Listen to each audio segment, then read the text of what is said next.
Hello and welcome back to the Genesis Birthing and Living web series, Listening to Black Women. I have with me today Miranda Hernandez, and I will first start off by letting her tell us a little bit about herself and where she's from. Okay. I am from San Diego. Grew up there, kind of lived a little bit everywhere. And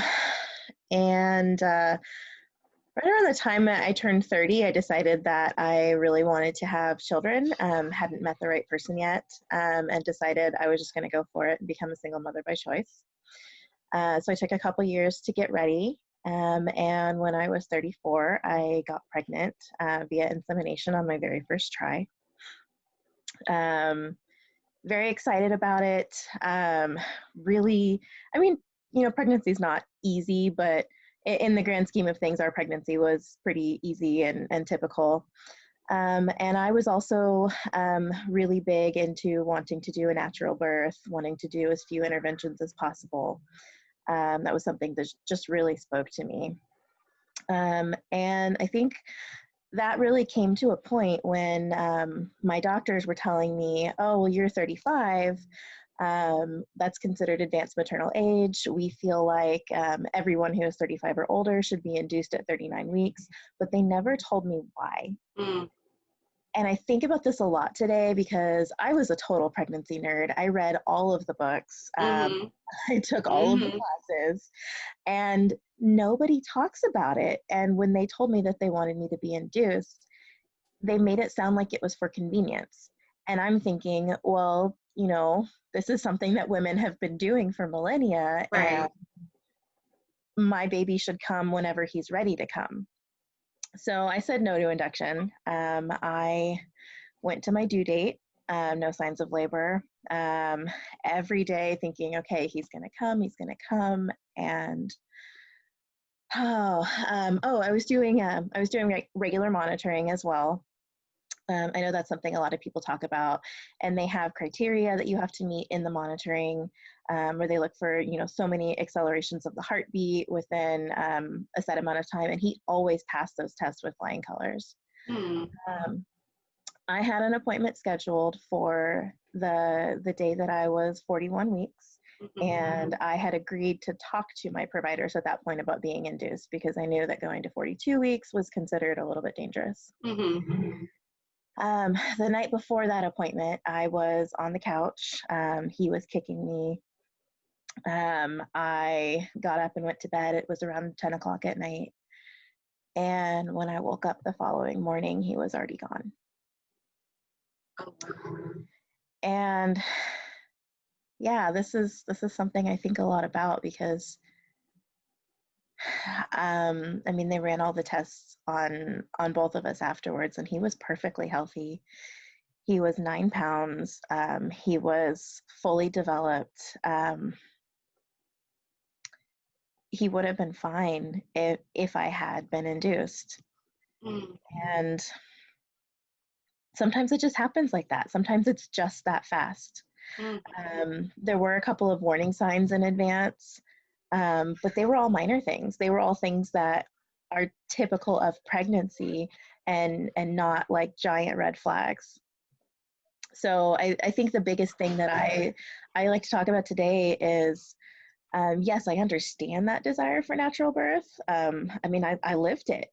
I thought it was the most important thing in pregnancy, but sometimes it doesn't work out the way that we think it should. Okay. So first of all, thank you, Miranda, for sharing your story. That I know that's not easy to share. That is not something that any mom wants to have to go through, let alone relive. So thank you for doing that. I wanted to have you on here because you saw my course that I was putting together. Don't get induced. And as a birth worker, I was just telling another mom who desired a natural birth, but it didn't go that way for her either. As a birth worker, we have our experiences and our opinions, but my goal as a birth worker is to really find answers and to really give women the best information. And while the side that I know, the side that I've experienced, is a lot of inductions that are not necessary and that, lead to more harm than good. I've never heard the narrative of not getting induced and then that having, these adverse effects. So I just want to explain to the listeners why I'm having you on. And I want to bring out that point, that the objective is to really find answers if we can. Sometimes we just don't know. But also the point of this platform is to listen. Originally it was to listen to Black women because, statistically we're not listened to. But I think your story is important. And so I kind of want to, like I said, just have your story for this audience, and give you the opportunity to share as well. So going back to... I can give you more details about what specifically happened in our case. Okay. So I think I told you when we were chatting before, my son died of preeclampsia. So preeclampsia affects anywhere between, pardon me, anywhere between 5 and 10% of all pregnancies. You do not have to be predisposed to it. It doesn't just happen to unhealthy women. It doesn't just happen to certain types of women. It is something that just happens. And it's actually, current research is looking into this, but it looks like it starts developing with the formation of the placenta at the beginning of pregnancy. And then it typically doesn't become an actual problem until you hit your 3rd trimester. Wow. Yeah. So what were some of the symptoms, or what are some of the symptoms or warning signs that women can look for, major and minor? Okay, so like I said, all of these are typically associated with pregnancy. So you really want to look at them as a whole and say, okay, I have, 4 of these, or I have 6 of these. This is something we want to be concerned about. First one is swelling. And I know that swelling of the feet is common in pregnancy. I had swelling so bad, I was a size and a half higher in my shoes. Wow. At the end of my pregnancy. So they swole up basically within a couple of hours in one day. And then I didn't have ankles for months. Wow. For months. Yes. Wow. But my provider said it just happens in pregnancy sometimes, and I didn't know any better. So that was one. The swelling later on actually spread to my hands and face. So that's another one. The hands and face are actually more indicative of preeclampsia. Another one is having a headache. Not just because I know people get headaches in pregnancy, so not just my head hurts, but something that you would describe as the worst headache you've ever had in your life. Wow. That's typically associated with preeclampsia. Also changes in vision or blurry vision. Also nausea, which again is a symptom of pregnancy. You have to be able to look at all of them as a whole. Look at my notes real quick. High blood pressure is actually one of the diagnostic criteria used for preeclampsia.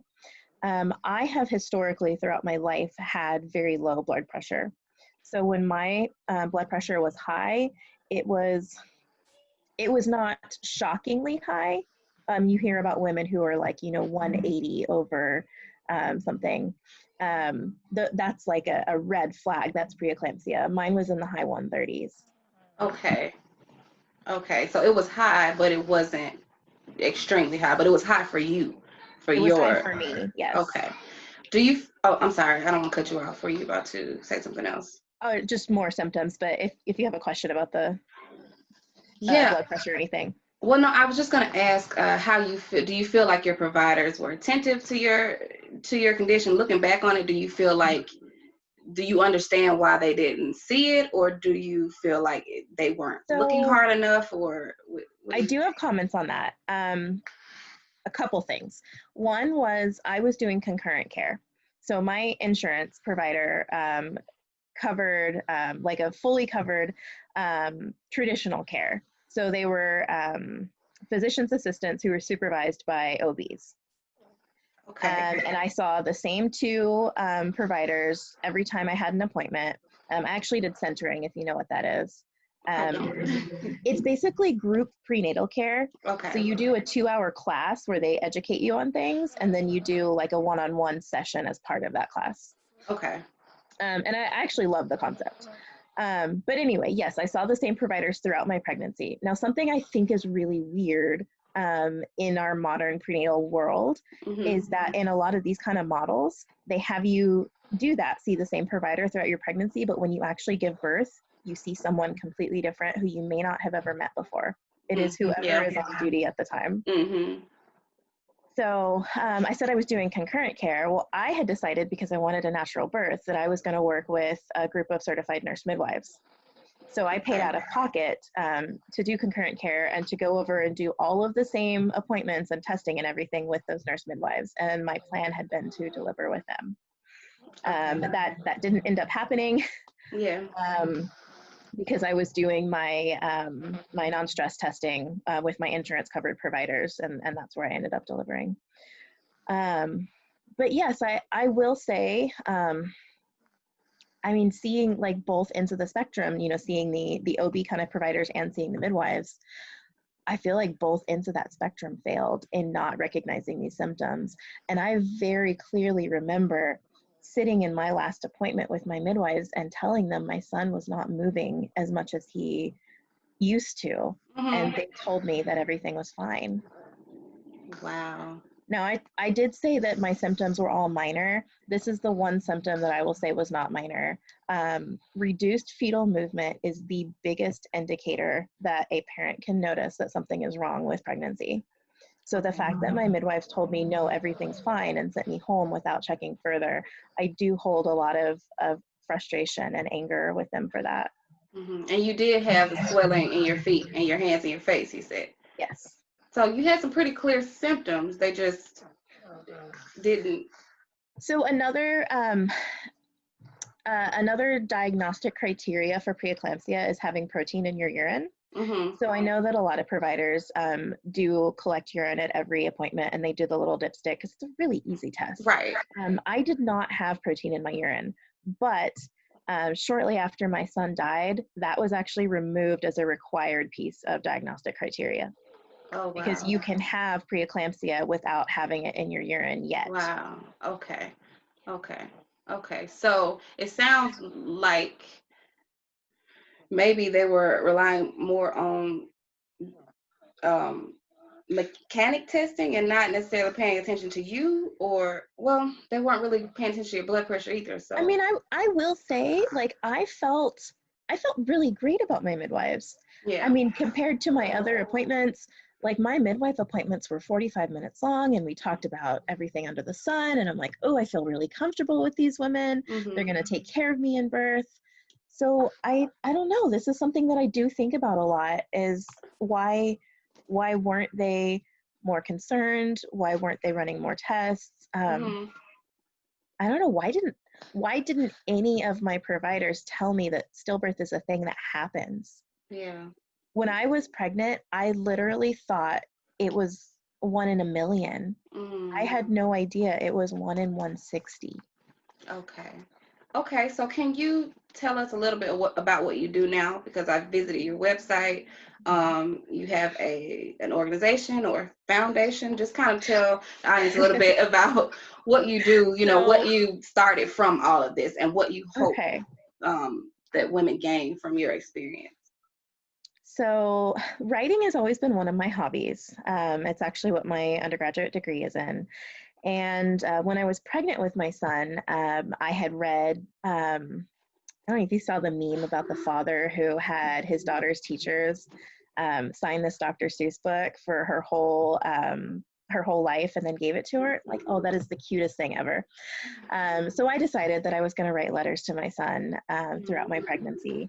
I made him an email address, and I literally sent him emails, and I'm like, okay, when he's old enough to read this, I'm going to give him the password, and he's just going to have years of letters. Wow. So that's where it started. I wrote him 12 letters while I was pregnant. And then the day that I found out he was gone, they let me go home to get ready before I came back to give birth to him. And while I was at home, I just felt this like crazy urge to keep writing to him. So I did. And I actually just counted. I'm up to 138 letters now. Wow. They are all posted on my website, and that was actually my what I was envisioning when I first put the site together, was just a way to share those, because it talks about everything. It talks about how excited I was to be pregnant. It talks about the plans that I had for him, and then it talks about like my life afterwards. Yeah. And you can kind of see that progression as it goes. But then I realized like it probably needed a little bit of framing. So I wrote out some of the details about, how I had gotten pregnant, things about him. I wrote out his whole birth story. So basically, originally the site started as just a means for me to process and to tell his story. Mm-hmm. And I would say over the past year, I've gotten a lot more serious about stillbirth prevention. Okay. So I've become more active in those kind of communities. I read medical Yeah. journals in my free time. Okay. And I'm not a doctor, by the way. Okay. So everything I'm telling you is coming from like a medical study that I've read, or Okay. an organization for stillbirth prevention. Um, but yes, I think one of the hard things about medical journals is that they aren't really, accessible or interesting to most people. So Mm-hmm. what I've been trying to do lately is take those things and summarize them and tell people like, hey, did you know that 10% of pregnant women develop gestational diabetes? Because I didn't know that. Mm-hmm. Mm-hmm. Okay. Yeah. Okay. So just things like that. And I think that getting this information out there is important. And I do want to say I believe in informed consent. I don't believe that anyone needs to have those choices taken away from them in pregnancy. But I feel like if you're going to make those choices, that you do need to have all of the information at your disposal. And that's what I think is lacking right now. Okay. Okay. And so, are you thinking that maybe do you provide? Does your website just provide information, or do you provide courses or classes or I pamphlets don't, or any? because I'm not a medical provider, I don't feel qualified to do classes. Okay. But I do write articles. Like I write about why I do have a second child. I write about why I was so strict about doing fetal movement tracking with my second pregnancy. I write about all of these things from that perspective. I'm actually about to publish a post on questions that you want to ask yourself before you decide if you want to go overdue. Because again, that is a choice, but these are some things to guide that choice in that conversation. So no, I don't think I would do courses. I would love to find some of those kinds of things to recommend. Okay. But I will say there's a really good charity in the US called Star Legacy Foundation. Okay. And I actually ran a booth about safe pregnancy at our local birth and baby fair last fall. And I got a bunch of different brochures from them. And one of them just is like, these are the things that you want to consider when you're pregnant, and these are the signs to look out for. Okay. Okay. So can you and then I'll link that to that Star Legacy Pregnancy. I'll link that whenever this is posted. So can you talk a little bit about the second birth experience and taking what you learned from the first one and carrying it over into the second one? What was that experience like? Well, number one, it was terrifying. Yeah. um, oh God. Okay, let me center myself here. I got pregnant with my daughter. I was 36. I turned 37 shortly after I got pregnant. So there was just a little over a year and a couple months in between the two of them. I was super excited when I realized I was pregnant, and then almost immediately I was terrified. Yeah. And I don't know, like I feel like when you are pregnant after loss, it's something you kind of have to make peace with, that you know now. You don't have that innocence that everything's going to be okay. So you know that things can go wrong, and just kind of understanding that. Some of the things that I did differently from the beginning, I lost about 20 pounds. So I was about 20 pounds lighter when I got pregnant with my daughter. And I mean, I know that there are different opinions about weight and weight loss, but it was one of those things that just made me feel more comfortable to reduce that risk factor. I also ate a lot better. Okay. I definitely had some junk food with my son, with my daughter. I tried to focus on, making sure greens and vegetables and everything. Another thing was taking 2 baby aspirin every day at bedtime. So Okay. this is recommended specifically for prevention of preeclampsia. It's supposed to help the placenta develop a little bit better. Okay. I do want to say that if anyone out there is listening and they're pregnant, please ask your doctor first, because there are a couple of cases where it's not recommended to do that. Okay. But if it is something that you can do, it has been shown to reduce either the development or the effects of preeclampsia later on. So that was something I did throughout. And then otherwise, it was just a lot of monitoring. I saw my OB. I went with an OB this time, and I saw him probably twice as often as the standard schedule. I also had an anterior placenta, and sometimes it was really hard to feel when my daughter was moving. So I did go in probably 4 or 5 different times for reduced movement. And even though she was perfectly fine, I have no regrets about going in, because it's always better to be sure.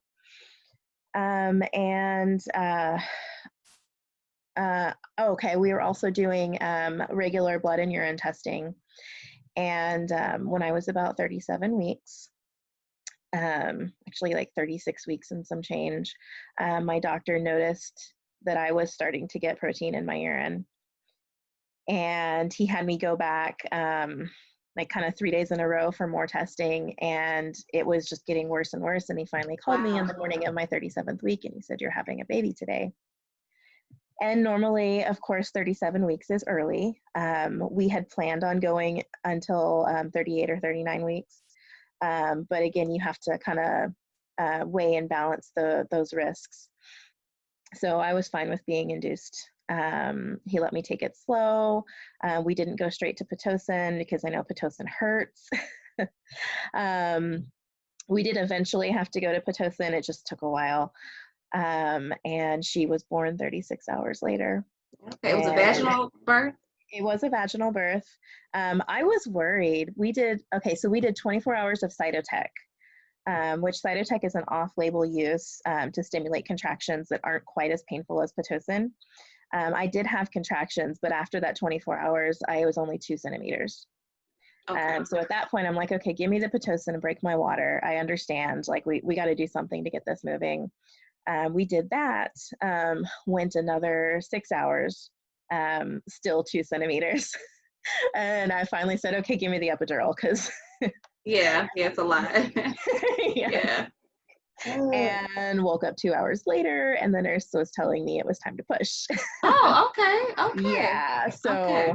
yeah. Okay. So there absolutely are medical reasons for induction, and Yeah. this is one of them.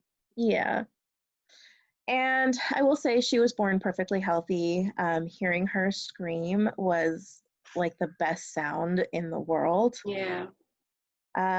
Because she was a little bit early, she was a little jaundiced. We were just under that line where she would have had to be admitted for a little bit, but she ended up being okay. Okay. And she just turned a year last month, and it's intense. Yeah. Yeah. Yeah. Well, congratulations. I'm glad that you were able to get, a second birth. It doesn't take away, of course, the trauma of the first one, but congratulations. Thank you. So let me make sure I'm not, hold on, my 1-year-old woke up here. He has my phone, which has my notes on it. Mine loves my phone. Right. This new age kids.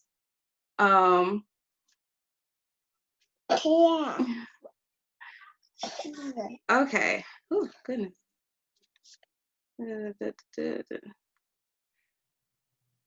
Okay, well, actually I think we got a lot of information here. I'm trying to make sure I'm not leaving anything out.